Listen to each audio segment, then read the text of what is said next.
All right, so my research today, I didn't change the title from the Jeju talk, but it's the same thing. So I'm going to talk about how accented and native speech affects Korean children's pronunciation and perception of English. So, living in Korea, you probably know how important English is, and English education is, in sort of the daily life of Korean students. English is, well, at least in 2016, it was the most expensive form of private tutoring that was done. So it cost about $70 a month to participate in private tutoring. And it was also the second most popular, or most commonly participated in. So right after math, it was had about a 40% participation rate amongst Korean students. So there's a lot of English education going on in Korea right now. So we'd expect that the English abilities of students in Korea are also fairly high, right? So this is actually results from the test of the English Proficiency Index. And what it is it ranks countries by their English abilities. It's 88 countries. Korea ranked 31st with a moderate proficiency in English, which is pretty good given that they were compared to some countries where the native language is much closer to English, so like Romance languages. But this is a test of reading and listening. So speaking abilities, I think firsthand you might have noticed in Korea, are usually much not as good as the listening and reading abilities of Korean people in English. And that's mostly because the suning, or the college entrance exam in Korea, does not have a speaking portion on it, and so there's no reason to teach towards speaking. The reading and listening is much more important to get the kids to get a high score. So, what I'm interested in is speaking abilities of children in English, because it's not taught often, and it's also just, I think, neglected in the classroom. So if you think about a typical English language classroom in Korea, especially if they have perhaps a Fulbright ETA, the students are going to be getting two different types of language input. They're going to be getting native English input from the native speaker, and then most likely some sort of accented English exposure from the native Korean speaker. So that means they're getting two different types of input. And some kids get more of one and more of the other, especially if they're at home watching like videos or movies with more native speech versus if they have like a private tutor who is using accented speech. And so I am interested in what are the different effects of these two different types of exposure, because I don't know if you've ever experienced like a stranger on the street coming up to you and asking if you would be willing to teach English to their child, even though they have no idea, how good your English abilities are. So you know that, so you can see that there's a lot of importance put on getting a native speaker for children, for their child. And I wanted to see, like, is that really worth it, right? So, first I'm going to show you a little bit about just background research on talking about language exposure in children. So on the left is a graph from a study about language perception in 6-year-olds. And so what they did was they exposed a bunch of 6-year-olds to like a passage where every time there was an F sound, they replaced it with like an ambiguous sounding like sound. And so after getting a bunch of exposure like this, they asked kids to listen to a bunch of words that included some of those ambiguous sounds and rate whether or not they heard an F. And what they found is the kids who were exposed to a bunch of ambiguous sounds that were in F position were much more likely to accept that ambiguous sound as an F, right? Which makes sense. And they did the same thing with S. So the idea here is, given the exposure that you're getting, you're going to be perceiving sounds based on that exposure, right? So you can change the way you perceive sounds if you get exposed to different sounds. And this happens also in production. So in this study, they had children and adults be exposed to a P sound in word context, where the P was a little bit longer than a typical English P. So for example, instead of hearing pizza, they heard pizza. So just the length of the P is longer. And what they found was, after being exposed to a bunch of long pizzas and P initial sounds, when they had the kids themselves say words that started with P, they also had a longer P sound. So the exposure they're getting, they're also sort of replicating that in their own speech.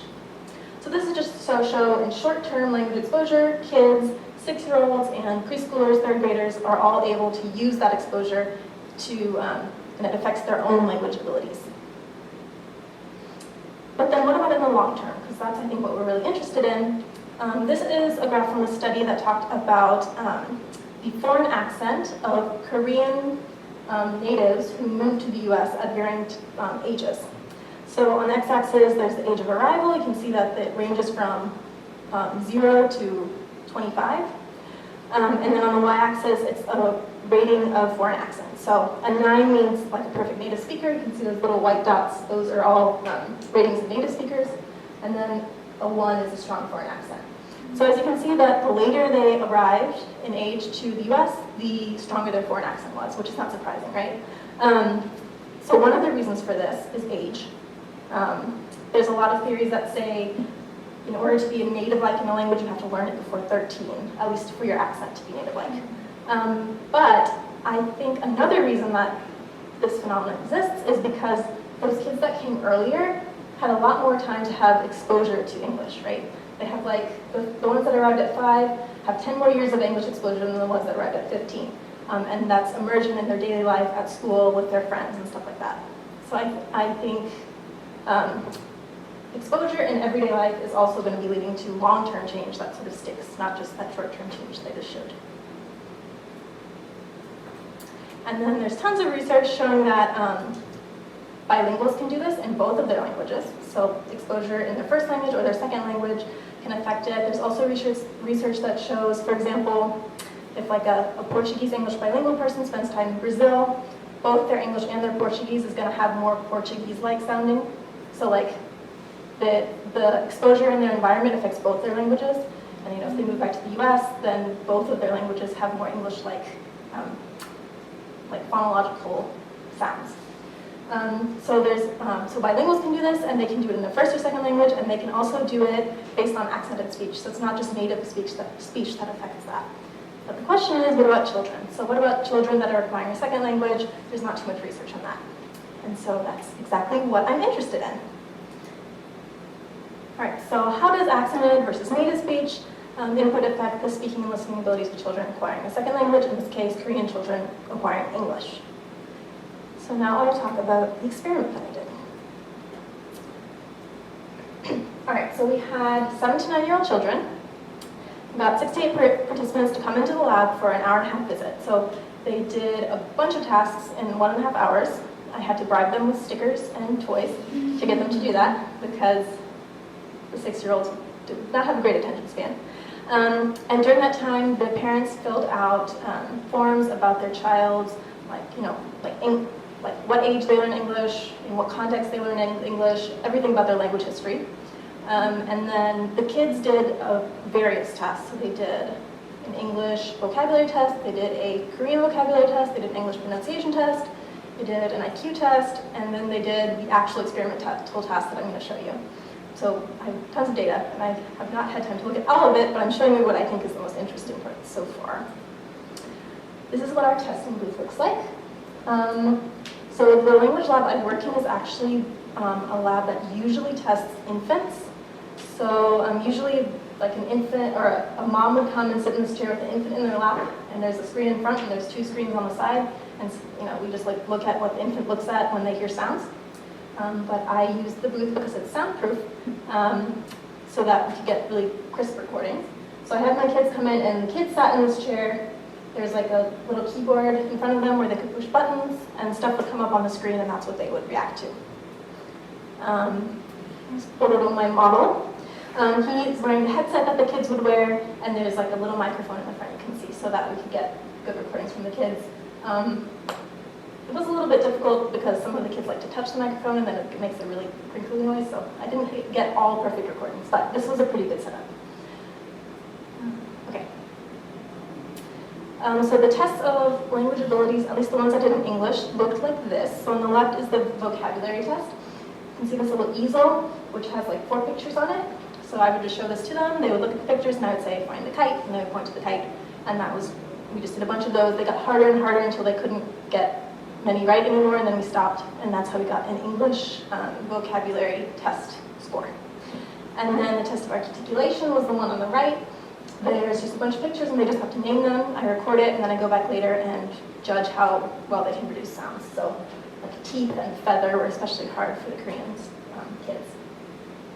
Yeah. This is a form that the parents would fill out.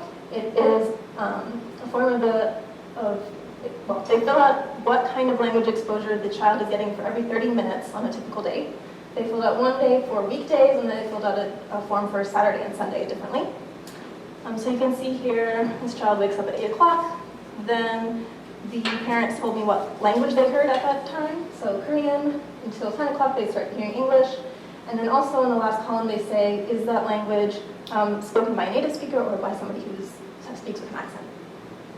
And so from this we can get really detailed information about the child's language background. So we can get like, this child gets exactly 2.5% English exposure on an average a week. All right, so here are some of just the averages, so you can get an idea for what the kids were like. So you have 68 kids. Their average English vocabulary ability was a 57 on a scale where 10 is average for native speakers in the US.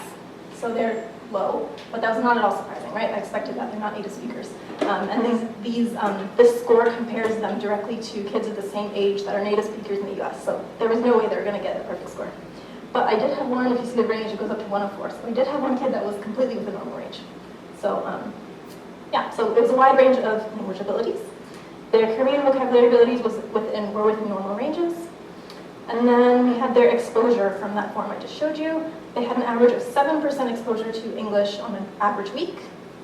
We can also divide that into native and accented English exposure. They had, on average, more exposure to native English, so 5%, versus about 2% of accented exposure. I should note the type of exposure was divided by native and accented, but wasn't divided into like who was giving it to them.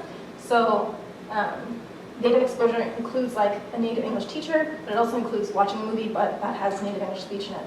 And the effects of like actually having a speaker interact with you and watching something or just listening to music or something like that passively are definitely different.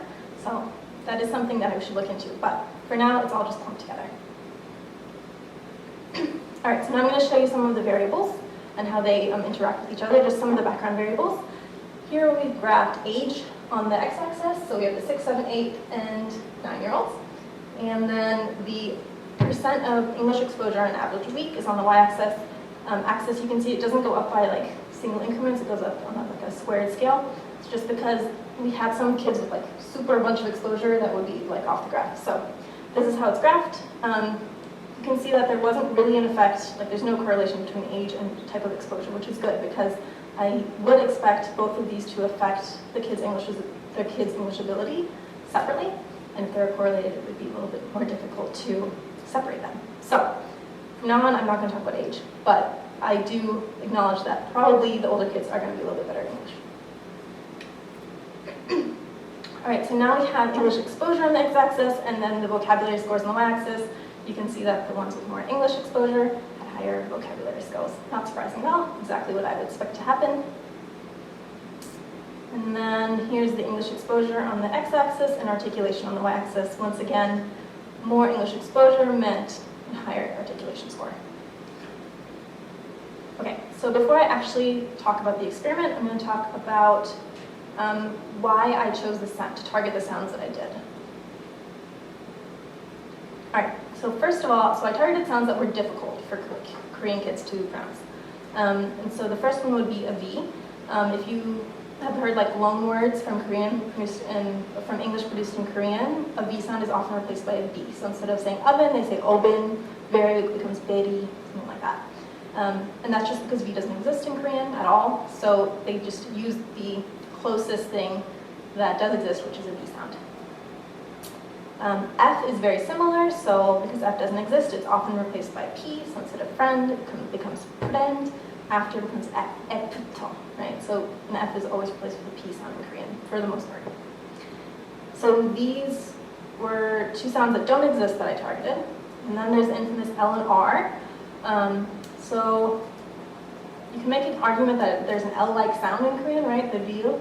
But actually, at least in the first sound of a word, it's not actually the same as an English R or an English L.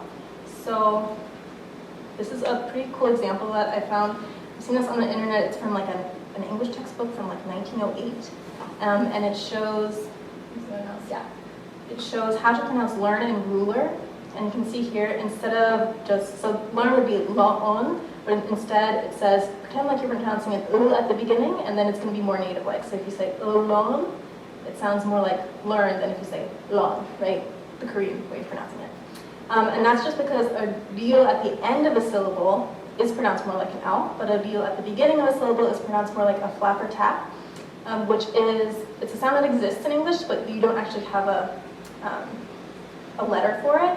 It's the sound that, for example, when you say the word better, you don't pronounce the double T in better as like an actual T, you say better. You say the sound where your tongue like hits the roof of your mouth really quickly, so better, better. And that is a flap or a tap sound, and that's what a vowel sounds like at the beginning of a syllable. So instead of ruler, you would say ruler, like really quickly tapping. So, all that to say, an L sound is not exactly the same in English and Korean. So an L and an R are both actually difficult to produce at the beginning of a word, especially for Korean kids. Okay, so now I'll talk about the production task. So here's what it looked like. We had an exposure phase and then the production phase. So the exposure is to, expose them to the speech that I want them to speak like. And for the exposure, all they did was they saw two pictures. They heard a sound, so they heard bird, and they just had to click on the button for whichever picture they heard. So if you hear bird, you click on the right button. Then you hear volcano, bell, bass. So they do 4 of these trials, and then they have to actually produce words that start with B or V. So you can see the exposure words all started with B, so bird, bell, or V, volcano, bass. And so now they're going to produce words that start with B or V, so B or V, that word exactly. And they just did this over and over again. So they did 4 exposure trials and then 2 production trials, 4 exposure and 2 production. But they did this in 2 conditions. In one condition, the exposure was done by me, so it sounded like this. Bird. Bird. And then in one condition, it was done by an accented speaker of English, so Korean accented English. So it sounds a little bit different. But what's especially different is when she produces V's, I told her to produce them, especially with a very strong Korean accent, so that it sounds like a B when she's saying it. So, volcano, bass. Can you hear that? Instead of saying bass, she said bass. Okay, so now we're going to have, so I got a bunch of productions in one condition where they had just heard native speech and in one condition where they had just heard a Korean accented speaker. And these words change all the time, so it wasn't just this set, it was a ton of words. Okay, so I'm going to show you some examples of what the kids sounded like. B. Okay, so that was a pretty good production of B, and here's a pretty good production of V. V. And then here's a production where the kid saw a picture of a V, but said a word that sounds a little bit in between the two. B. I'll play it again. B. So she saw a V, but it sounds a little bit more like Lee, right?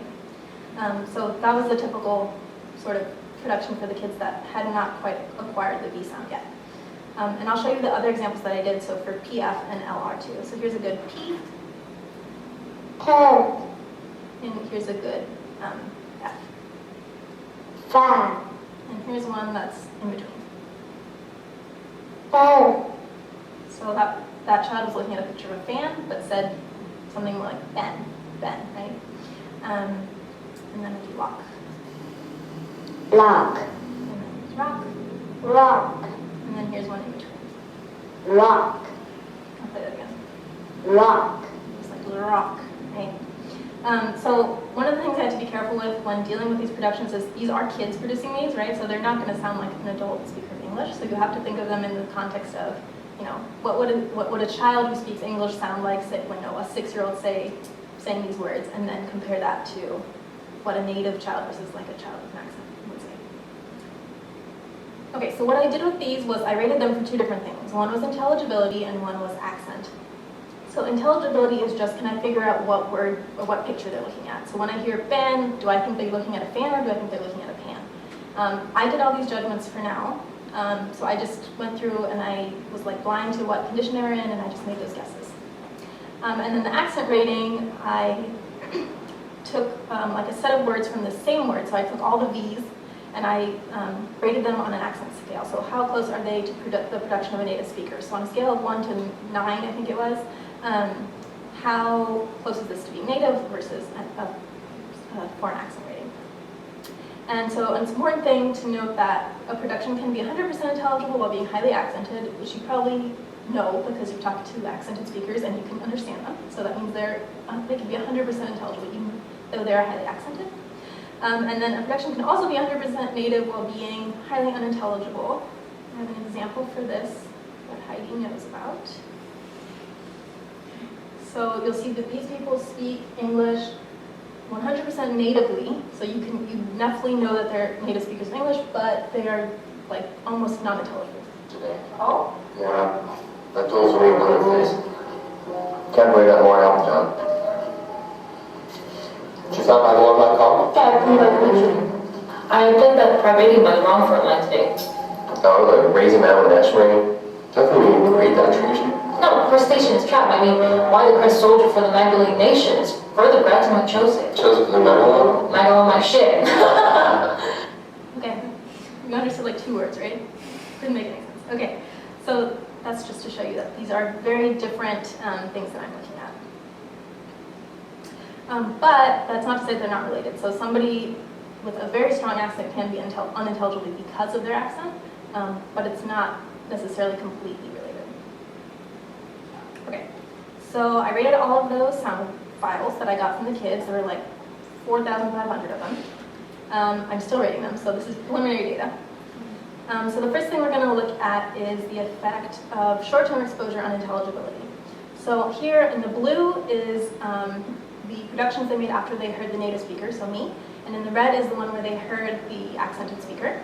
And then on the y-axis is their intelligibility, where 1 would be like 100% intelligible, and 50 or 0.5 would be like at chance.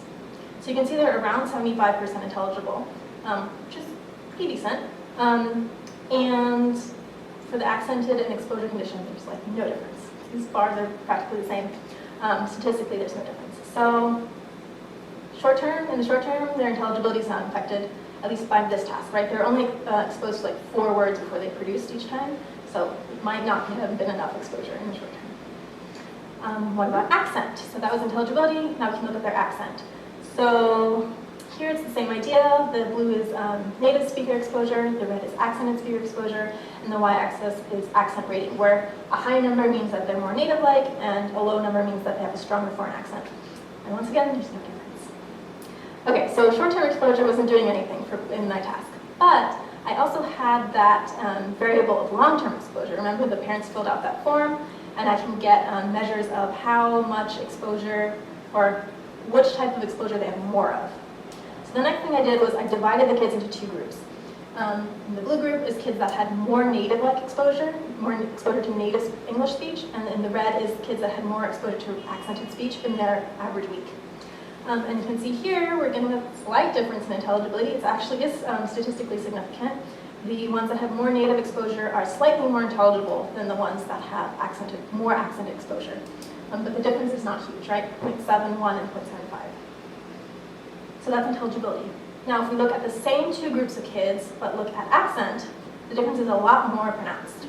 So those kids that are getting more exposure to native speech in their daily life have, I wouldn't say like a more native-like accent, they're still around average, but the ones that have more exposure to accented speech are much lower, so they have a much stronger foreign accent in their speech that I rated. So this is still ongoing. This is only the ratings for, I think, V right now, because I didn't get through all of them yet. So this might change. But this is very striking. So their intelligibility, while affected, is not affected a ton.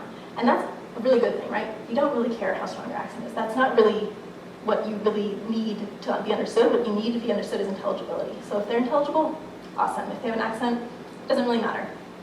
But it does get affected by their everyday exposure. Now, what was even more striking, I think, was not the type of exposure, but the amount of exposure they got. So the next thing I did was I divided the kids into 4 groups depending on the amount of weekly English exposure they got, regardless of the type. So on the left, it's kids who have less than 5% exposure to English. On the right, it's the kids who have, or on the purple, it's kids who have more than 20% exposure to English on a given week. And so it just goes up, and you can see the more exposure, the more intelligible they are. It's very clearly, it rises a lot depending on each category. And even the kids that have more than 20% exposure on a given week are around 0.94, which is really high. That's almost like native-like for kids.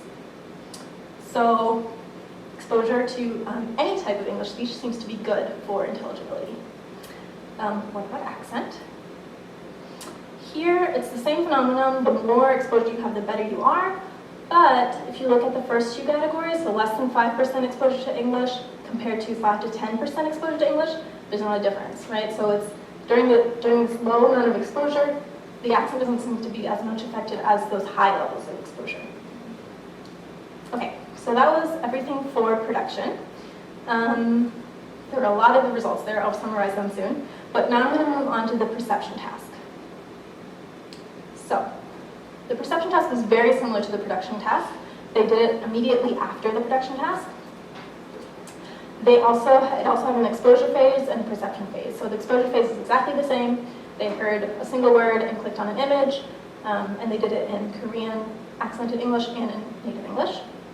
But what they did after the 4 exposure trials was different. So they did a perception task, where it was very similar actually to the exposure task. They see 2 images, they hear a word, and they have to click on the image they hear. So the images were those 2 words that they had used before. So in this case, B and B. So in one trial they'll hear this. B, and then in one trial they might hear this. V. V. These speakers make it sound like B. It is V. So they'll hear B or V, and then they hear sounds from a continuum. So 5 different sounds that get more and more, they go from B to V. I'll play the middle one. V. Does it sound like V at all to you guys? These speakers, it sounds completely like B to me. Okay, so the idea is, you hear V? I did. Oh, okay, good. So the native speaker should, on this, the first sound should hear B, and on the right should hear V, and then in the middle it's like 50-50, like it should be split. Like half of you would hear B and half of you would hear V, and every time you hear it, it would be different. So this is a continuum. It's often used in perception research just to sort of figure out where is that like breaking point where you would classify, like what's the breaking point for B versus V, where you can classify one or the other. So what we would expect is, like I said, 100% B for this sound, 100% V for this sound, and then like 25, 50, 75 in between. Now, I have some data from Korean adults. I'm just going to show you this first. They did this task with BV, Lock Rock, and Pan Fan. So on the left would be, so on the y-axis is the proportion that they picked. I just randomly chose a word, B, Lock, or Pan. And it should make these pretty graphs, basically. Just look at the shape of the graphs. It should look like this. The idea being that for B, you pick B, at least for native speakers, it would be 100% of the time. For these Korean adults, 75% of the time. And for when you hear V, you would pick B 25% of the time. So it's a low number. So you get these like very pretty curves. However, the children look like this. So for Lock Rock, they had this beautiful curve. For B, V, and Pan Fan, it was completely flat. So that means they, at least for the stimuli that I'm playing them, they could not differentiate B and B at all. So, unfortunately for me, that means I cannot use this data to analyze it. I can use Lock Rock, so that's what I'm going to be showing you in the future. But I think it's actually very interesting because, remember, the reason that I targeted these sounds were different. So the reason I targeted BB was because V doesn't exist in Korea, and Pan Fan because F doesn't exist in Korean. But Lock Rock was kind of different. They sort of had an in-between sound. So it's very interesting that they can't perceive, at least the kids, the adults can, but the kids can't perceive the difference between BV and Pan Fan, where that's like the new sound, but they can perceive the difference between Lock and Rock, where they have sort of a sound to like a jumping off point. So that's interesting. That's like a different project. But I'll just tell you, I'm only going to be looking at Lock Rock data, and I'm only going to be looking at these sounds where I can like give it a real answer. So like this middle sound where it's supposed to be 50% B and B, I can't say like you gave the wrong answer because there is no answer, right? So I'm only going to use the other ones, and I'm going to use those as like a proportion correct. That's what I'm going to use as my outcome variable. All right, so now we'll look at the perception data in the same way as the production data. Okay, so on the right we have their perception after being exposed to me, the short-term exposure to me, and then on the left in the red is the short-term exposure to that accented speaker. And then on the y-axis is the proportion they got that the lock and rock correct, where like 100% would be that they picked the correct image 100% of the time. Surprise, surprise, accented exposure is higher here. So that's exactly not what I would expect to happen, right? It's like marginally significant. It's not quite there, but it's close enough that I have to explain it. So why is exposure to accented speech making the perception of L and R better, right? It's possible that, so in Korean, with the Korean accented speaker, they aren't getting that differentiation between L and R, and then suddenly when they get it in perception, it might be a lot more salient. Like, oh, there's a difference between these two sounds, and now I can suddenly hear it. I'll talk about this a bit more later, but this was surprising. So, of course, I also had to look at long-term exposure. Here, there really was no difference. So, if they had more exposure to native versus accented speech, their performance on the perception test was like almost identical. And then also looked at how much exposure they got, and here, once again, we had that same, very similar looking curve where the more exposure to English they have in their daily life, regardless of what type of exposure it is, the better they are at differentiating L and R. Okay, so let me summarize that. So in the production, we had that the type of exposure, at least the short-term exposure, did not affect intelligibility or accent, but the long-term exposure was affecting both intelligibility and accent a lot more. So intelligibility, there was that tiny difference between the two groups, but with accent, it was a much bigger difference. And then, of course, more exposure. This is the theme through all of my results, is that just more exposure of any kind to English speech leads to higher intelligibility, less foreign accent, all those things. In perception, we have that accented exposure slightly improves perception, question mark, but that long-term exposure does not affect perception, and that, once again, more exposure leads to better perception. So one of the reasons I think that the accented exposure might be improving short-term perception is that I had a lot of kids I didn't have a ton of kids in that high English abilities range, so I had a lot of kids that were like sort of moderate to mid. And there is research that shows that getting exposure to speech that is more similar to your own, so like the ones with low English proficiency are also going to have like very accented speech themselves. So it's likely that exposure to speech that is similar to their own might be a better starting off point to learn the language, and whereas you get more and more proficient with the language, then native-like speech becomes more useful to improve your own speech or perception. So that's my theory. I think maybe if I had some more kids in the higher English proficiency range, this might not have been different. Okay, so I'm going to talk about the next steps because, like I said, there's a lot left to be done.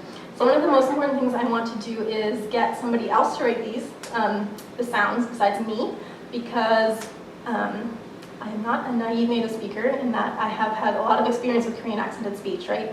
So I'm pretty good at, when I hear these productions from the kids, at guessing like, okay, they said "blee," but they definitely mean "b," right? Not "b." Like I can hear like there's like that subtle difference. But I think, and you probably could too, all of you. But I think if I go back to Madison, Wisconsin, and ask undergraduates just randomly on campus to listen to these sounds and guess which word they hear, that they would be not as good at differentiating those slight differences. So that's what I want to do, is bring all these predictions back home with me and get naive speakers to rate them for both intelligibility and accent.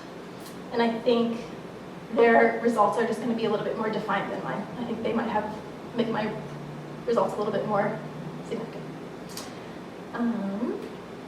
And then I also want to look at different levels of language abilities, because like I said, I think my lower language kids are performing a little bit differently than my higher language kids. And just, accented speech might be, or native speech might be more beneficial for those kids in the higher ranges of proficiency. Another thing I want to do is link production and perception because I have a pretty good task to do that. So they did a very similar task in both producing speech and perceiving speech, and that's not, it's very hard to find research that actually does such similar tasks so that you can compare. If, for example, production leads to better perception abilities, or perception leads to better production abilities, or is there, exposure affects both production and perception, but they're separate. There's a lot of debate about this. And then another thing I want to do is go through all of my background information, because my parents filled out like half an hour worth of forms, and so I have a bunch of information, not just about the exposure, but like what type of exposure and what context they got it. And then they also rated their own kids' English abilities, and I'm very interested, because I have the actual kids' English scores, to see if they're actually good at rating their abilities, because especially if the parents don't speak English, how good are they at knowing if, how good their kids' abilities are? That's something that is really interesting. So I'll just give you a sneak peek at a graph that is not yet beautiful, but it's starting to get there. It's linking perception and production, so it's really tiny. On the x-axis, it's for each kid, it's their average score of intelligibility on that production task. And then this is just for LR, since I only had the ratings for LR for perception. And then on the y-axis, it's the proportion correct on the perception task. And you can see, like, definitely the kids that are better at producing LNR are also better at perceiving LNR, which you would think is not that surprising, but there are some studies that show not this, that they're kind of unrelated. So, like, some people think perception precedes production, so you have to be able to perceive the difference before you can actually produce the difference.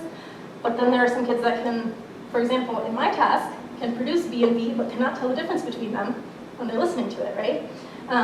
So this is ongoing, but that will be pretty cool to look at. Okay, and then finally, I just wanted to thank one of the ETAs, the Fulbright ETAs, who helped me figure out what words I could use, because I didn't want my kids to get too bored with the task if they didn't know what was going on. So yeah, figured out which words the kids could use and know pretty well at these ages. I think everyone in the lab that I'm working on, because they've been super helpful with testing and being patient when there's like screaming children in the office.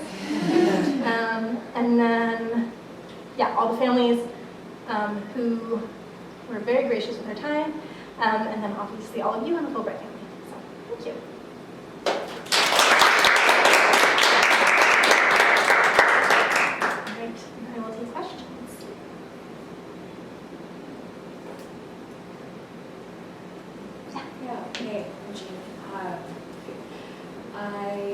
I guess I can wait, so I might have missed the part where you described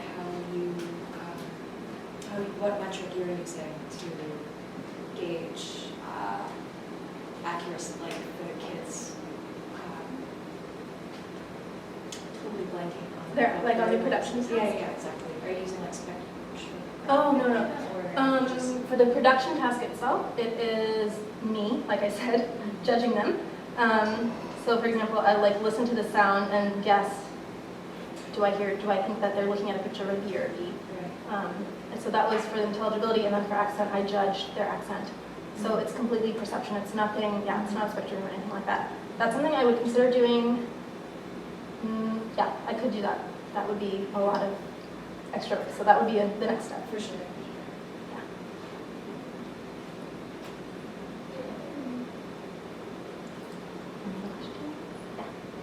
First of all, thank you for your presentation. Your research is very impressive.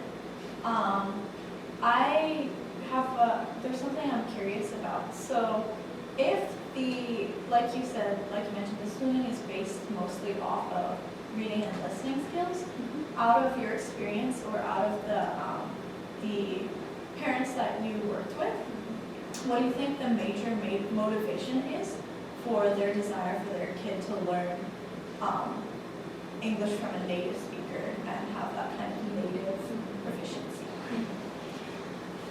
Yeah, that's an interesting question, because like I said, multiple times I've been, and even the parents that came to lab have come and asked me to tutor the kid in English.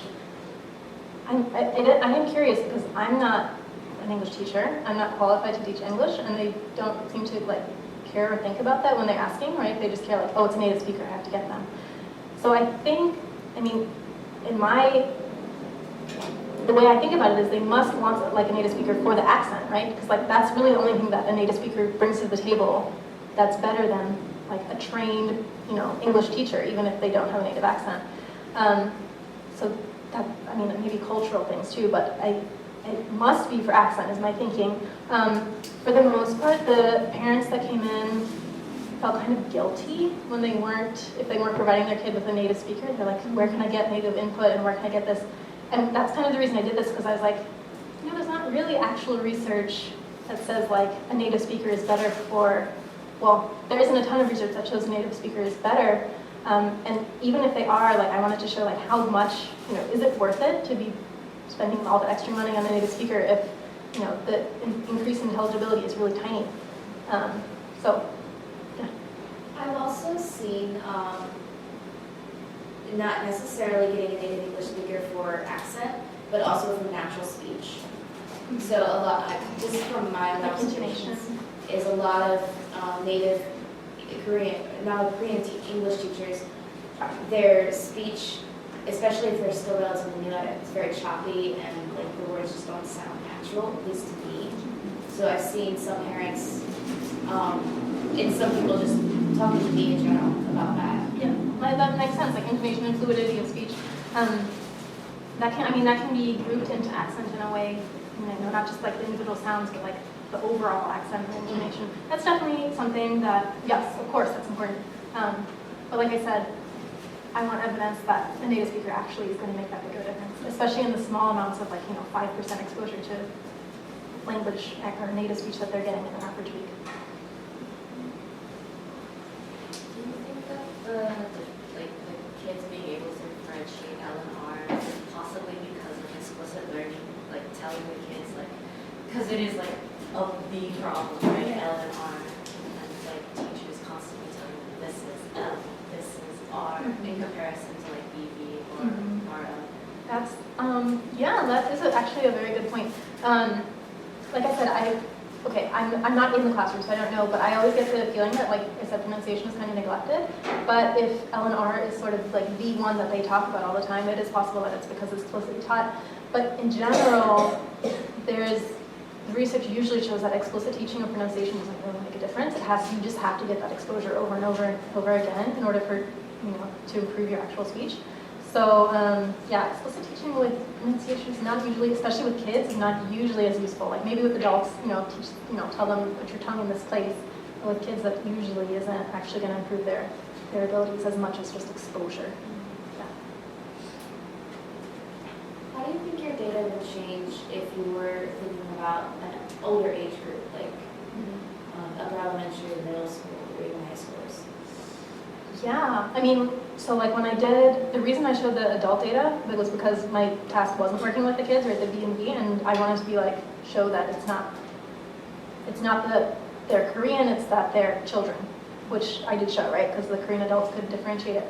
So I think, and those Korean adults were like college kids. So if we went a little bit younger than that, there must be a transition period in there somewhere, right? Where they learn to differentiate B&B and P and F. So I think they would sit kind of in between adults and the younger kids. Especially, so like the 6 and 7-year-olds, some of them weren't actually getting explicit English teaching in school yet. So, I mean, there's a range of ones that were getting private tutoring and not, but after age, or 3rd grade, although I think it's been lowered now officially, English is mandatory at school, and so, I mean, all my kids would be getting some sort of English exposure. So I think everything would be higher. Their ability and everything would be a little bit bigger. If there's like a transition period, do you expect that pronunciation or perception to like be ahead at some point? And which one do you think would be ahead if that's the case? I mean, originally I would say perception usually comes before production, right? You need to be able to hear the difference between sounds in order to produce the difference. But then, like I said, here, my kids can produce B and B, but they can't perceive it, although that might have been something to do with how difficult my stimuli were. But yeah, I would say I would guess that perception would come first, except maybe with some exception with like difficult sounds like R, where they can, or not R, that's like the opposite. With R, they definitely would be able to perceive it before they produce it, but maybe with the easier sounds it would be different.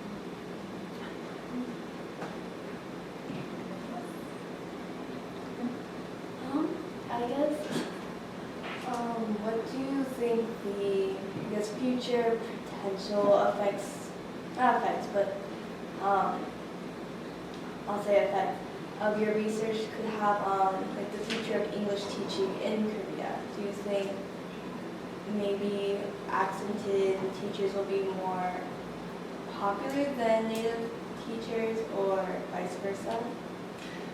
Yeah, that's a good question. I don't really want to do research to say like, one is better than the other, but I think what I found is just more is better. So I think what I would like, for people to get from my research is like, don't worry too much about what type of exposure you're getting. Just, more is better. The more you're using English, the better you're going to get at English. And don't write off a teacher just because they're not a native speaker. They can teach just as well. Maybe there are some perks from having a native speaker, but it's not like so big that it should be, the overwhelming factor in choosing a teacher.